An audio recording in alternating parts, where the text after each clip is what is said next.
Welcome to another Mental Health Monday, Spiders. Today I wanted to give you some tips on how to talk about and have tough conversations.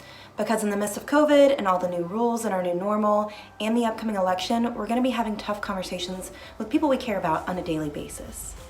So the first tip that I want to give you is to start by using I statements or feeling statements. And what that means is that start a conversation with, I'm feeling frustrated about the way our last conversation went because I don't feel like I was heard. When I express myself in that way and I avoid using you statements, I can be heard easily by the person that I'm talking to instead of making them feel defensive or feel attacked, which just leads us to being more connected with that person because they also understand how I'm feeling in the situation.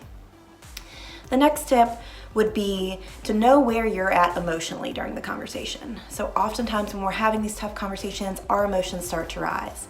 And then we don't always express ourselves in the clearest way because we're so wrapped up with how we're feeling. It's okay to take a step away from a conversation, process how you're feeling, and then come back to it in a way that you feel like is more productive and actually expresses what you need.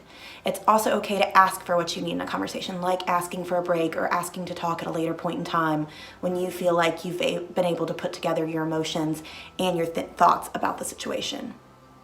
The last thing that I would tell you to try to do is whenever possible, I want you to try to listen for understanding of the other person's point of view as opposed to listening to respond.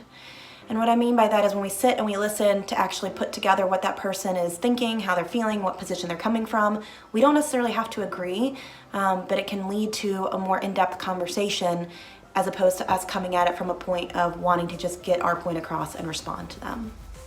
And as always, when you're having tough conversations, it's really important that you take care of yourself.